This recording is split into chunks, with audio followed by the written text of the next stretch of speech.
Harish academy అందిస్తుంది అన్ని online కోర్సులపై monsoon భారీ discount offers. TSPSC group 2 and 3 combo pack 499 రూపాయలు మాత్రమే. వ్యాలిడిటీ 6 నెలలు. ఏపీపీఎస్సీ గ్రూప్ 2 ఫుల్ కోర్స్ 399 రూపాయలు మాత్రమే. వ్యాలిడిటీ 3 నెలలు. ఈ ఆఫర్ జూలై 3 నుండి జూలై 8 వరకు మాత్రమే. సులభంగా జాబ్ సాధించే విధంగా లెజెండరీ ఫ్యాకల్టీచే రూపొందించబడిన స్టాండర్డ్ ఆన్లైన్ క్లాసెస్. మరెందుకు ఆలస్యం? వెంటనే హరీష్ అకాడమీ యాప్ ను డౌన్లోడ్ చేసుకోండి, విజయం సాధించండి. Harish, the best academy. Phone 8341116915.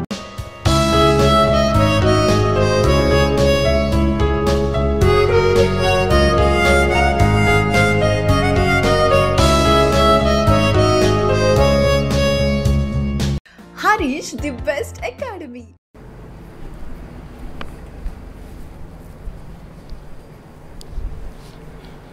Hi friends, welcome to Harish academy.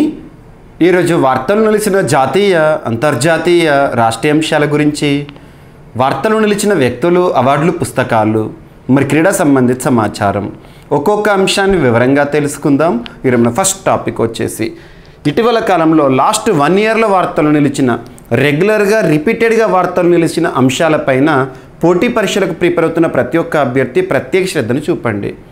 ఉదాహరణకు తీసుకుంటే exercises in news, indices in news, IIT related కానివ్వండి, జాగ్రఫికల్ ఇండికేషన్ ట్యాగ్ రిలేటెడ్ కానివ్వండి, ఇటీవల యునెస్కో రిలేటెడ్గా కానివ్వండి, ఏ అంశాలైతే రెగ్యులర్గా రిపీటెడ్గా వార్తల్లోకి వస్తున్నాయో వాటిని ఖచ్చితంగా చూడండి. సో ఈరోజు అలాంటి ఒక టాపిక్ ఎక్సర్సైజ్ ఇన్ న్యూస్, వార్తలు నిలిచిన విన్యాసం. ఏదైనా ఒక విన్యాసం వార్తల్లోకి వచ్చింది అంటే ముందుగా ఆ విన్యాసం యొక్క పేరు చూడండి. చరిత్రలో ఆ విన్యాసము మొదటిసారి ఎప్పుడు ప్రారంభమైంది, ప్రస్తుతం వార్తలు నిలిచిన విన్యాసము ఎన్నవ ఎడిషన్, నెక్స్ట్ ఆ విన్యాసంలో ఎన్ని దేశాలు పాల్గొంటాయి, ఆ దేశాల పేర్లు ఏంటి, ఈ సంవత్సరం వార్తలు నిలిచిన విన్యాసంకి ఆతిథ్యం ఇస్తున్న దేశం లేదా ప్రాంతం ఏంటి, అండ్ త్రివిధ దళాల్లో ఆ విన్యాసం ఎవరికి సంబంధించి, ఈ పాయింట్స్ పైన ఖచ్చితంగా ఫోకస్ చేయండి. సో ఇక్కడ అబ్జర్వ్ చేస్తే మైత్రి ఎక్సర్సైజ్ 2024, ఎక్సర్సైజ్ మైత్రి అంటాం. మైత్రి విన్యాసం 2024 ఇటీవల వార్తల్లోకి వచ్చింది. జూలై 1వ తేదీ నుండి జూలై 15th వరకు ప్రస్తుతం జరుగుతున్న విన్యాసము మైత్రి విన్యాసం. మరి ఈ సంవత్సరం వార్తల్లోకి వచ్చిన ఈ విన్యాసము ఎన్నవ ఎడిషన్ అంటే 13th ఎడిషన్, 13వ ఎడిషన్, అంటే 13వసారి జరుగుతుంది అన్నట్టు మైత్రి పేరుతో విన్యాసం. ఈ విన్యాసంలో ఎన్ని దేశాలు పాల్గొంటాయంటే 2 దేశాలు, బైలాటరల్, 2 అంటే బై, 3 అన్నాం అనుకోండి ట్రైలాటరల్, ఎక్కువ దేశాలు అనుకోండి మల్టీలాటరల్, అలా అంటాము మల్టీనేషన్స్ అని. సో ఇక్కడ 2 దేశాలకి సంబంధించిన విన్యాసం. మరి ఆ దేశాలు ఏంటి?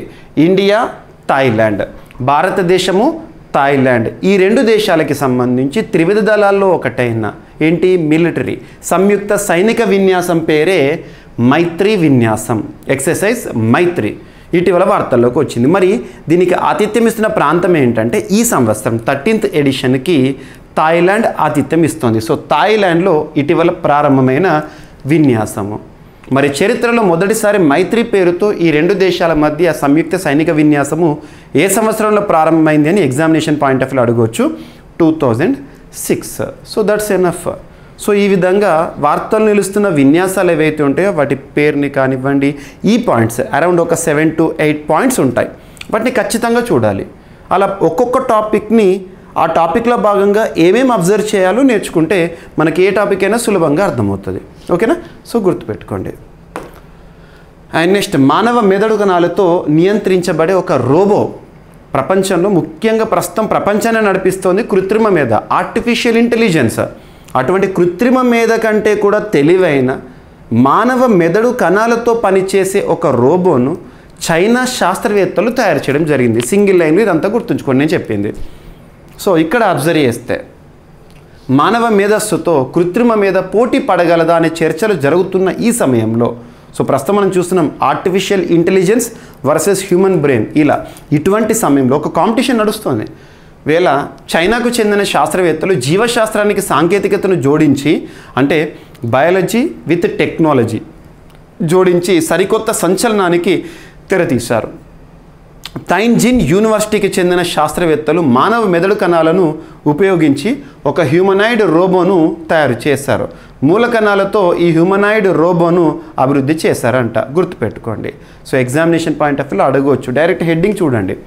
కొన్ని మనము టాపిక్ అంతా నేర్చుకున్న తర్వాత ఎగ్జామినేషన్కి వెళ్ళే ముందు రివిజన్ చేయకపోతే చదివిందంతా వేస్టే. కాబట్టి అభ్యర్థుల కోసం నేను వన్ లైనర్స్ని కూడా ప్రొవైడ్ చేస్తున్నాను. One liner current affairs. So one liner current affairs అంటే ఈ టాపిక్కి సంబంధించిన ఇంపార్టెంట్ లైన్ ఏదైతే ఉంటుందో దాన్ని అభ్యర్థులకు ర్యాపిడ్ రివిజన్లో ఉపయోగపడే విధంగా GVK study circle app. So GVK study circle app ఇప్పటివరకు ఇన్స్టాల్ చేసుకొని వారు ఎవరైనా ఉంటే ఇన్స్టాల్ చేసుకోండి. అందులో నేను CA 360 కోర్స్ని సైంటిఫిక్ అప్రోచ్తో తీసుకొచ్చాను. అందులో స్పెషల్ వీడియోస్ కానివ్వండి, ఒక్కొక్క టాపిక్ ఇన్డెప్త్గా సబ్జెక్ట్ రిలేటెడ్ కరెంట్ అఫైర్స్ని కానివ్వండి అందిస్తూనే ఉన్నాను. సో అభ్యర్థులు చూడండి. కొంత ఫ్రీ కంటెంట్ కూడా మీకు అందులో అందుబాటులో ఉంటుంది. సో చూడండి. ఓకేనా.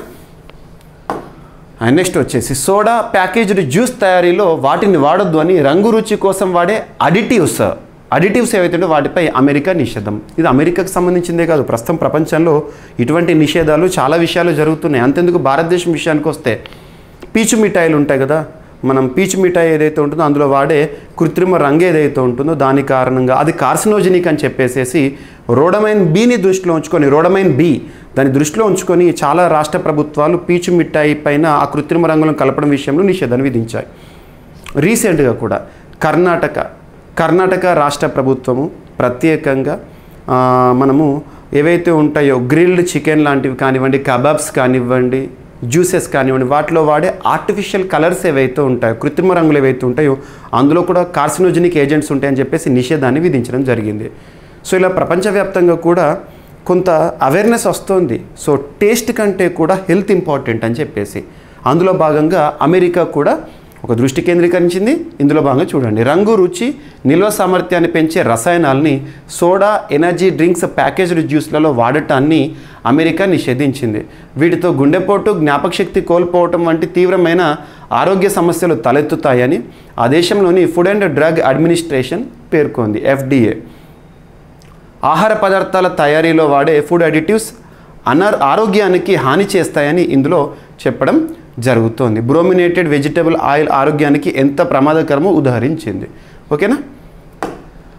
అండ్ కేంద్ర క్యాబినెట్ కమిటీల ఏర్పాటు అనే అంశము వార్తల్లోకి వచ్చింది. యాక్చువల్గా మనం పార్లమెంటరీ ప్రక్రియ కనుక చూసినట్లయితే వాస్తవానికి దేశంలో పార్ట్ 5లో కానివ్వండి, దేశంలోని అత్యున్నత చట్టమైన రాజ్యాంగంలో పార్ట్ 5లో కానివ్వండి, పార్ట్ 6లో కానీ శాసనశాఖ గురించి మనం నేర్చుకుంటూ ఉంటాం. ప్రభుత్వ అంగాలు 3, ఒకటి ఎగ్జిక్యూటివ్ అంటే కార్యనిర్వాహక శాఖ, ఒకటి శాసనశాఖ, ఒకటి న్యాయశాఖ. అలా కేంద్ర ప్రభుత్వానికి సంబంధించి వింగ్స్, రాష్ట్ర ప్రభుత్వానికి సంబంధించి మనం చూస్తాము. మరి శాసనశాఖలో భాగంగా పార్లమెంట్కి సంబంధించిన కమిటీలు అనే అంశాన్ని మనం నేర్చుకుంటాం పాలిటీలో భాగంగా. కమిటీలకు సంబంధించిన పనితీరు అని రాజ్యాంగంలో ఎక్కడ కూడా లేదు. కమిటీల ప్రస్తావన రాజ్యాంగంలో లేదు. కానీ ఈ భావనను మనం బ్రిటన్ రాజ్యాంగం నుండి తీసుకున్నాము. కానీ ఏ ఆర్టికల్స్లో భాగంగా కమిటీలకి సంబంధించి మనం ఐడియా చేయొచ్చు అంటే ఆర్టికల్ 88 కానివ్వండి, ఆర్టికల్ 105 కానివ్వండి, ఈ ఆర్టికల్స్లో ఉన్న భావం ఆధారంగా పార్లమెంటరీ కమిటీలు పనిచేస్తున్నాయి. మరి అటువంటి కమిటీల్లో రీసెంట్గా కొన్ని కమిటీలు వార్తల్లోకి వచ్చినాయి. సో పలు క్యాబినెట్ కమిటీలు ఏర్పాటు చేస్తూ కేంద్ర ప్రభుత్వం రీసెంట్గా నిర్ణయం తీసుకుంది. ఆర్థిక, రక్షణ, రాజకీయ వ్యవహారాలలో దేశ అత్యున్నత నిర్ణయాధికారులు సహా వివిధ క్యాబినెట్ కమిటీలను ఏర్పాటు చేశారు. ఈ మేరకు అధికార నోటిఫికేషన్ జారీ చేశారు. నియామకాల క్యాబినెట్ కమిటీలో ప్రధాని Modi, so appointments committee of cabinet అంటాం కదా, ఎవరిదైనా కేంద్ర ప్రభుత్వ రంగానికి సంబంధించిన పదవీలకు సంబంధించి ఎక్స్టెన్షన్ అని నియామకాలను మనం చూస్తాం కదా, అలా క్యాబినెట్ అపాయింట్మెంట్స్ కమిటీ అంటాం. సో దానికి సంబంధించిన వివిధ క్యాబినెట్ కమిటీలను ఏర్పాటు చేశారు. అధికార నోటిఫికేషన్ జారీ చేశారు. నియామకాల క్యాబినెట్ కమిటీలో ప్రధాని మోదీ అండ్ హోంమంత్రి అమిత్ షా గారు ఉంటారు.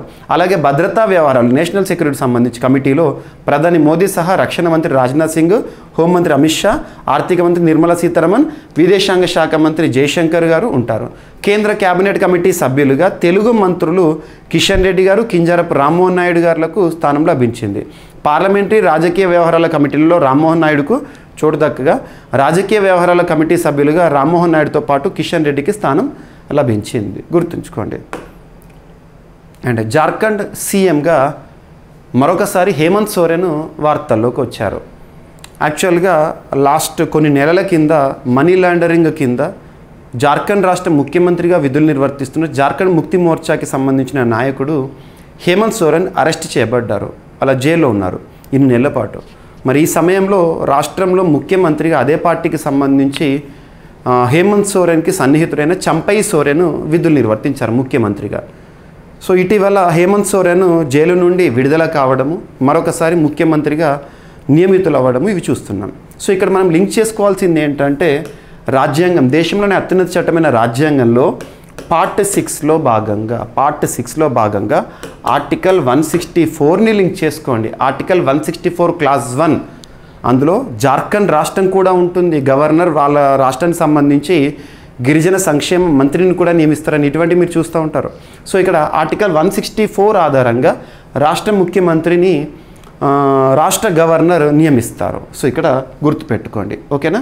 సో గవర్నర్కి రీసెంట్గా చంపై సోరెన్ రాజీనామా పత్రాన్ని అందించడం జరిగింది. అండ్ రాధాకృష్ణన్ గారికి ముఖ్యమంత్రిగా హేమంత్ సోరెన్ గారి గురించి సమాచారం ఇవ్వడం జరిగింది. ఇక్కడ కామన్ పాయింట్ ఏంటంటే సిపి రాధాకృష్ణన్ గారు జార్ఖండ్ రాష్ట్రానికి గవర్నర్గా ఉన్నారు, తెలంగాణ రాష్ట్రానికి కూడా గవర్నర్గా ఉన్నారు. గుర్తుపెట్టుకోండి, కామన్ గవర్నర్, ఓకేనా. అండ్ రాష్ట్రాలకే ఫోన్ ట్యాపింగ్ అధికారం అని చెబుతూ కేంద్రం ఇటీవల చెప్పిన అంశము. సో ఫోన్ ట్యాపింగ్ కలకలం రేపింది, సంచలనంగా నిలిచింది తెలంగాణ రాష్ట్రంలో ముఖ్యంగా.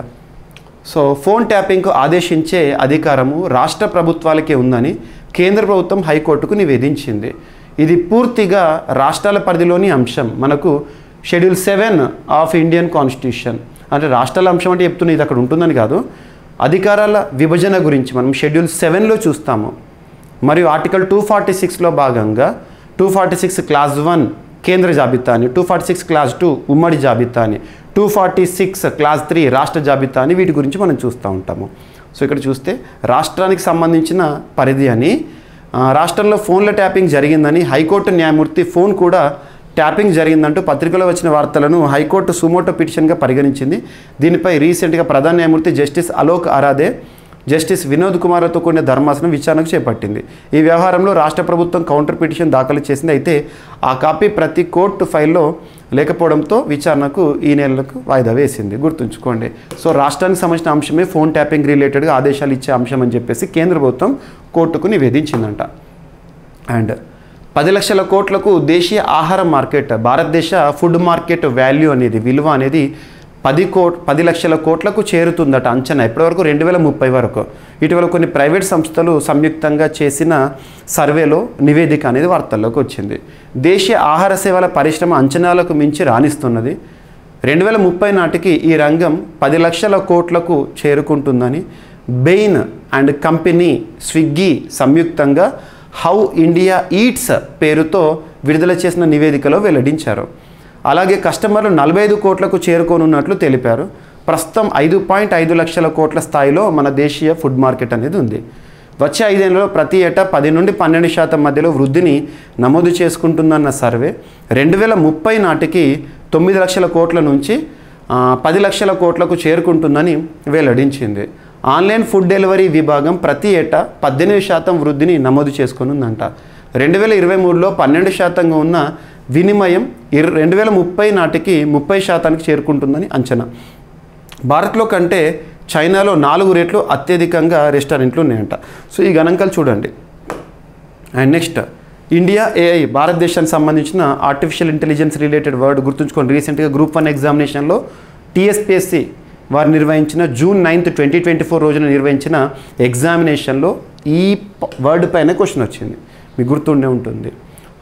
So global India AI summit అనేది ఇటీవల, సో నిన్న మొన్న జూలై 3, జూలై 4 రోజున భారత్ మండపం వేదికగా న్యూఢిల్లీలో రీసెంట్గా జరిగింది. ఎవరు నిర్వహించారంటే భారతదేశానికి సంబంధించి ministry of electronics and information technology వారు ఈ సమ్మిట్ని ప్రపంచ స్థాయిలో నిర్వహించడం జరిగింది. ప్రస్తుతం ministry of electronics and information టెక్నాలజీకి కన్సర్న్ మినిస్టర్గా కేంద్ర మంత్రిగా అశ్విని కుమార్ వైష్ణవ్ గారు విధులు నిర్వర్తిస్తున్నారు. సో ఏఐ గురించి ఖచ్చితంగా చూడండి.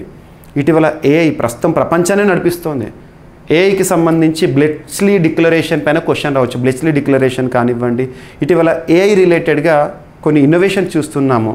డెవిన్ ప్రపంచంలో మొట్టో టెకీ అని, దేవిక అని భారతదేశానికి సంబంధించిన టెకీ అని, ఇటీవల రోబో టీచర్స్, ఏఐ టీచర్స్ ఇవన్నీ కూడా మనం చూస్తున్నాం. ప్రసార భారతి వారు తీసుకొచ్చిన యాంకర్స్ కానివ్వండి, సో ఇటువంటివి. సో ఇవన్నీ లింక్ చేస్తూ చూడండి. And international toy fair to begin on July 6th with over 100 foreign buyers. So భారతదేశంలో న్యూఢిల్లీ వేదికగా, ప్రగతి మైదాన్ వేదికగా రేపటి నుండి ప్రారంభం కానున్న ఒక టాయ్ ఫేర్ అనేది ఇక్కడ వార్తల్లోకి వచ్చింది. ఇంటర్నేషనల్ అంతర్జాతీయ స్థాయిలో బొమ్మల వేడుక అని చెప్పవచ్చు. ఓకేనా. అండ్ నెక్స్ట్ వచ్చేసేసి Hungary. So Hungary European country. So Hungary presidency of the council of the European union 2024 రానున్న 6 నెలల పాటు ఈయూకి ప్రెసిడెన్సీ బాధ్యతలను స్వీకరించడం జరిగింది. హంగేరీ మరి హంగేరీకి సంబంధించిన ప్రస్తుత ప్రైమ్ మినిస్టర్ విక్టర్ ఆర్బాన్ గారు పిలుపునిచ్చారు. ఏ మోటోతో పనిచేయాలంటే మేక్ యూరప్ గ్రేట్ అగైన్ అనే మోటోతో హంగేరీ యూరోపియన్ యూనియన్ ప్రెసిడెన్సీ బాధ్యతలను 6 నెలల పాటు నిర్వర్తించనుంది. అండ్ ఈ నెల సో జూలై మంత్ 27th నుంచి డ్యూరాండ్ కప్ అనేది ప్రారంభం కాబోతుంది. ప్రపంచంలోని అతి పురాతన ఫుట్బాల్ టోర్నీ అని చెప్పొచ్చు. ఆసియాలోనే, ప్రపంచంలో కాదు ఆసియాలోనే అత్యంత పురాతనమైన ఫుట్బాల్ టోర్నీగా గుర్తింపు పొందిన డ్యూరాండ్ కప్ ఈ నెల జూలై 27 నుంచి మొదలు ఉంది.